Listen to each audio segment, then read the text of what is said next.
5 দিন পূৰ্বলৈকে আছিল এখন নদন বদন গাঁও কিন্তু আজি সেই গাঁওখনত কেৱল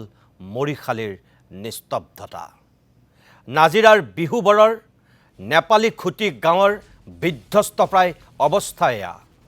টেলিভিছনৰ স্ক্ৰীণত এই মুহূৰ্তত আপোনালোকক যিখন গাঁও দেখুৱাইছো অত্যন্ত এখন দুৰ্ভগীয়া গাঁৱৰ ছবি এয়া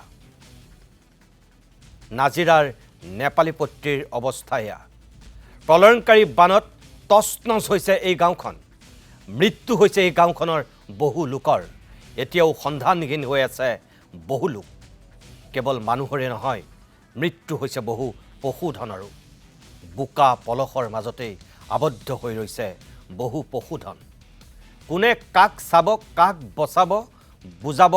পৰাকৈ নাই কোনো ভাষাই নিজৰ ঘৰ ভেটি হেৰুৱাৰ লগতে পশুধন হেৰুৱাই সৰ্বশান্ত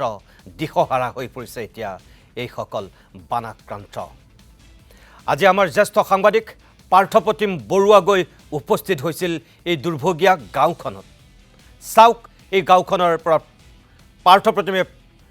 পঠিওৱা এখন বিশেষ প্ৰতিবেদন সঁচাক বৰ কৰুণ আৰু বৰ এক সহায়পূৰ্ণ অৱস্থাত আমি আছো নাজিৰাৰ বিহুবৰৰ নেপালী খুটিত আছো মোৰ পাছফালে যি ঘৰ দেখিছে সেই ঘৰৰ ভিতৰ ভাগত 3-4খন বাহন আৰু সেই বাহন সকলোবিলাক মাটিৰ তলত পোত গৈ আছে একাঠু পৰ্যন্ত বোকা ঘৰসমূহত মানুহ নাই আৰু চোতালত কৰবাত মৰা গৰু ঘৰৰ গোহালিত মৰা গৰু মানুহৰ কি এক যন্ত্ৰণাকাতৰ জীৱন বা কি এক ভয়ংকৰ পৰিৱেশ চাৰিওফালে এক দুৰ্গন্ধ বাকী গোহালিয়ে 10-12টাকৈ পশুধন যি পশুধন তেওঁলোকৰ জীৱন জীৱিকাৰ সম্বল আছিল যিখিনি সম্পদ আছিল সেই সম্পদ আজি গোহালিতে মৰি পৰি আছে ভঁৰালত কোনো ধান নাই গোহালিত মৃত গৰু কৰবাত কাউৰীয়ে খাইছে কৰবাত যদি গাড়ীসমূহ বোকাৰ তলত ঘৰসমূহ বোকাৰ তলত যি এক কল্পনাৰো অগোচৰ এক পৰিৱেশ বিৰাজ কৰিছে যে এসপ্তাহ ইয়াৰ আগলৈকে ইয়াত এখন নদন বদন গাঁও আছিল গোহালিত গৰু আছিল মানুহৰ ঘৰে ঘৰে গাড়ী আছিল ৰাজপথ আছিল ঘৰত পুখুৰী আছিল পাণ তামোল সকলো আছিল কিন্তু এই যি পৰিৱেশ এই পৰিৱেশসমূহ আপোনালোকে চাওক যে কৰবাত 2-এখন বাহন পৰি ৰৈছে কৰবাত ঘৰৰ ভিতৰত বাহন পৰি ৰৈছে যেনে তেনে জীৱটো লৈ পাণ তাকি ইয়াৰ পৰা মানুহখিনি দৌৰ মাৰি পলাইছিল এইখন হৈছে সেই নেপালী খুটি গাঁও মই যিটো মূল পথত আছো চাৰিওফালে দুৰ্গন্ধ মই কৈছোৱে যে এই মুহূৰ্তত গামোচা মুখত আমি এনেদৰে বান্ধি থাকিবলগীয়া হৈছে সেইটো যিটো মূল পথ সেই মূল পথত একাঠু বোকা আৰু তাৰ চাৰিওফালে এসোপা এই সকলোবিলাক কিমান ভিতৰ ভাগলৈ সোমাই গলো প্ৰায় এআঠু ওপৰত এনেধৰণৰ খেলৰ মাজত আমিও সোমাই পৰিছো গতিকে এই পকা বোকা তাৰ মাজত মানুহৰ যি ধ্বংসাবেশ আমি কৈছোৱে যে চাৰিওফালে ধ্বংসাবেশৰ মাজত যিখন গাঁও আছিল যিটো পথাৰ আছিল পথ আছিল সেই সকলোবিলাক একাকাৰ হৈ গ'ল এইখন গাঁও কোনে কল্পনা কৰিব পাৰিছিল যে দুদিন আগলৈকে কেনেধৰণৰ আছিল এতিয়া কেৱল চাৰিওফালে মৰিখালিৰ নিস্তব্ধতা কৰবাত কাৰোবাৰ চেণ্ডেল পৰি আছে কৰবাত কাপোৰ পৰি আছে কৰবাত ফ্ৰিজ পৰি আছে কৰবাত টিভি কৰবাত গাড়ী কৰবাত মৃত পশুধন পৰি আছে এইফালৰ পৰিৱেশ গোটেই গাঁওখন আমি আগুৱাই যাবলৈ চেষ্টা কৰিম সতীৰ্থ হেমন্তক অনুৰোধ জনাম যাতে অকণমান আগুৱাই আহে কাৰণ এই নেপালী খুটি আমি কৈছোৱে একমাত্ৰ প্ৰতিদিন টাইম বৰ্তমান মুহূৰ্তত আমি এই গাঁওখনৰ ভিতৰ ভাগলৈ প্ৰৱেশ কৰিছো যিদিনা ঢল আহিছিল পানী আহিছিল সেইদিনা পাণ তাকি গাঁৱৰ মানুহ দৌৰিছিল এতিয়াও এই গাঁওখনৰ 2টা মৃতদেহ কাষতে এখন হাবিত আছে গতিকে সেই মৃতদেহ 2টা উলিয়াবলৈ কোনো মানুহ নাই তাৰ লগে লগে গাঁওখনৰ কিমান মানুহ ক'ত কেনেকৈ আছে কি কৰিছে কোনেও গম নাপায়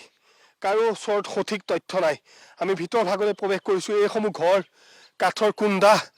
যিফালে চাই সেইফালে কেৱল ধ্বংসাবেশ যুদ্ধৰ পাছৰ যি বিভীষিকা হওক বা বানৰ পাছৰ বিভীষিকা এক ভয়ংকৰ অৱস্থা ভয়ংকৰ পৰিৱেশ ঘৰসমূহ চাওক এই ঘৰসমূহত মানুহ ঘূৰি আহি তেওঁলোকে যি সপোনৰ ঘৰখন সাজিছিল, যেনেদৰে এটা সপোন দেখিছিল যে ঘৰখনক লৈ এই ঘৰখনতে তেওঁলোক আছিল, কাৰোবাৰ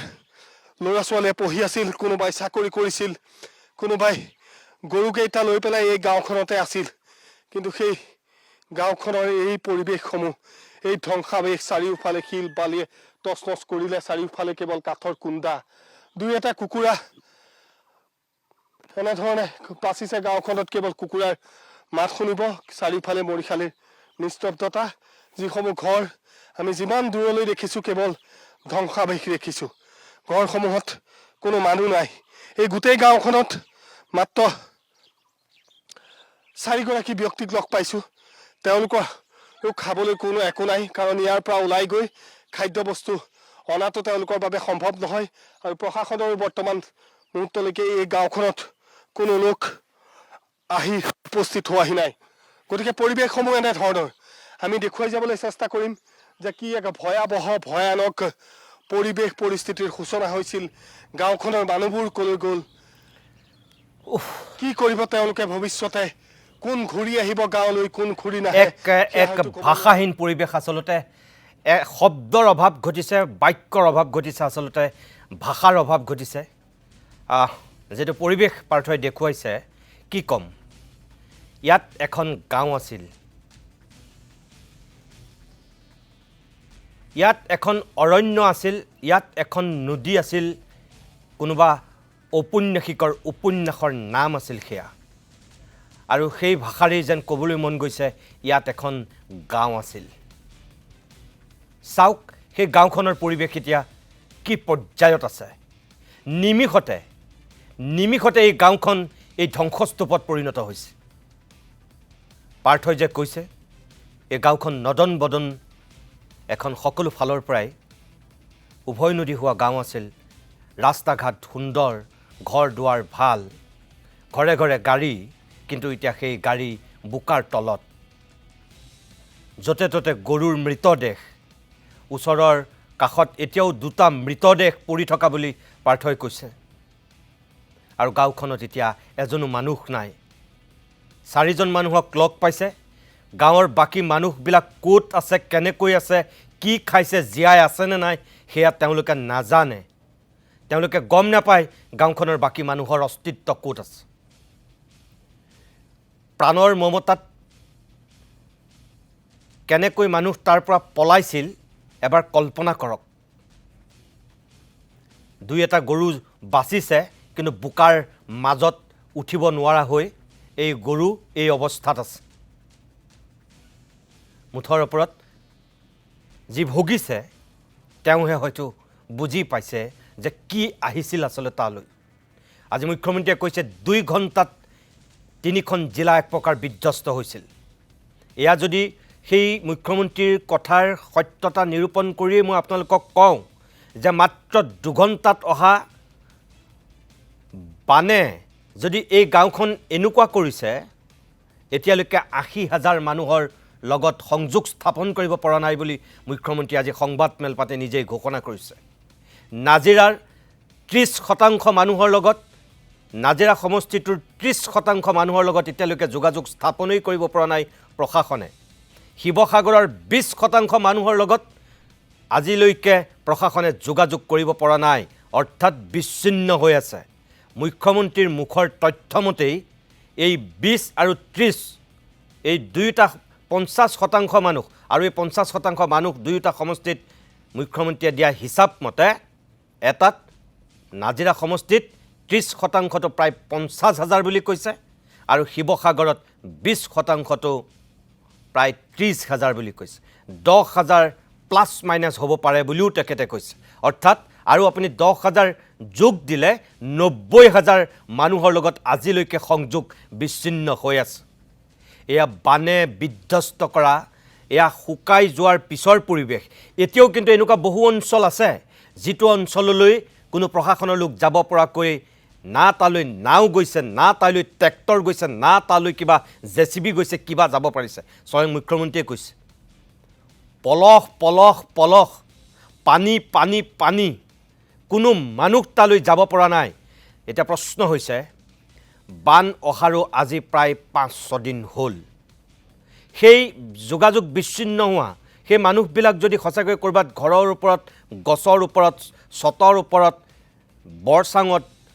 য'তেই নাথাকক সেই মানুহবিলাকে কি খাই আছে কোনোবা বয়সস্থ মানুহে অনশন কৰি এসপ্তাহ 10 দিন 20 দিনলৈকে থাকিব পাৰে কিন্তু সেই গাঁওবিলাকত যদি শিশু আছে শিশুবিলাকে কেনেকৈ জীয়াই আছে কি খাই থাকিব কি পৰিৱেশত সিহঁতি জীয়াই আছে আজি ভাৰতবৰ্ষৰ কোনো সংবাদ মাধ্যমে অসমৰ এই বিধ্বস্ত ছবিবিলাক দেখুৱাবলৈ এক চিকুটো সময় পোৱা নাই অসমৰ বাঘা বাঘা সাংবাদিক দিল্লী মুম্বাইত দপদপাই আছে কিন্তু সেইবিলাক সাংবাদিকৰ দৃষ্টিত অসমৰ এই ছবিবিলাক গৌণ এইবিলাক গুৰুত্বহীন আজি হয়তো ভাৰতবৰ্ষৰ বিভিন্ন বেলেগ ৰাজ্যত হোৱা হ'লে সেনা বাহিনী নমাই কি পৰিৱেশৰ সূচনা কৰিলেহেঁতেন তৎকালীনভাৱে উদ্ধাৰ অভিযান আৰু বেছি ক্ষিপ্ৰ কৰিলেহেঁতেন কিন্তু আমাৰ তালৈ কেন্দ্ৰীয় প্ৰতিনিধি দল কাইলৈ আহিব প্ৰায় 80,000 স্বয়ং মুখ্যমন্ত্ৰীৰ মুখৰ কথাৰেই মই আপোনালোকক কওঁ প্ৰায় 80,000 মানুহৰ লগত সংযোগ বিচ্ছিন্ন হৈ আছে বুলি কৈছে সেই মানুহখিনি ক'ত কেনেকৈ আছে কি খাই আছে আমি কি জানিব নোৱাৰিম এই ছবিবিলাকে কিছু কথা কৈছে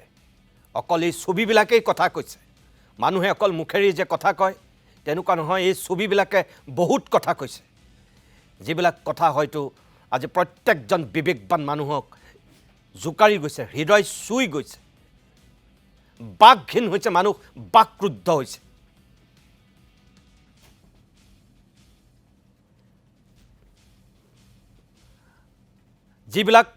যিবিলাক অসমৰ সুসন্তান এতিয়াও সেই দিল্লীৰ সংবাদ মাধ্যমৰ মুধাপোতা ব্যক্তি হৈ বহি আছে তেওঁলোকৰ পৰিয়ালবিলাকক কৈছোঁ আপোনালোকৰ সেই সন্তানবিলাকক কওক অন্ততঃ ৰাষ্ট্ৰীয় প্ৰেক্ষাপটত অসমৰ এই দুৰ্ভাগ্যজনক ছবিবিলাক দেখুওৱাৰ ব্যৱস্থা কৰক তেওঁলোকৰ বিবেকবিলাকক জাগ্ৰত কৰাওক জোকাৰি যাওক তেওঁলোকৰ মন আৰু মগজুক যদি এতিয়াও তেওঁলোক হাৰে আছে তেওঁলোকক জগাওক আপোনালোকৰ ঘৰৰ সদস্য হিচাপে আপোনালোকে সেইবিলাক মানুহক কওক যে অসমখনত এতিয়া এনেকুৱা পৰিৱেশে বিৰাজ কৰিছে যোৱা 50 বছৰত নেদেখা দৃশ্য দেখিছে তিনিখন জিলাৰ মানুহে অসমৰ মানুহে দেখিছে আজি কি পৰ্যায়ত এখন বধ্যভূমিলৈ ৰূপান্তৰিত হৈছে তিনিখনকৈ জিলা মাত্ৰ 2 ঘণ্টাত অহা বানে এই অৱস্থাৰ যদি সৃষ্টি কৰিছে তেনেহ'লে আমি কোনখন ভৱিষ্যতৰ দিশলৈ গতি কৰিছোঁ এবাৰ সকলোৱে ভাবক প্ৰকৃতিৰ ওপৰত যি মানুহৰ অত্যাচাৰ প্ৰাকৃতিক পৰিৱেশ যি বিনষ্ট কৰাৰ অত্যাচাৰ মানুহৰ যি মানসিকতা পাহাৰ ধ্বংস কৰি নদী শেষ কৰি যি লুটি পুটি খোৱা একাংশ মানুহৰ যি মানসিকতা সেই মানসিকতাৰে কুফল ভুগিছে আজি এইবিলাক মানুহে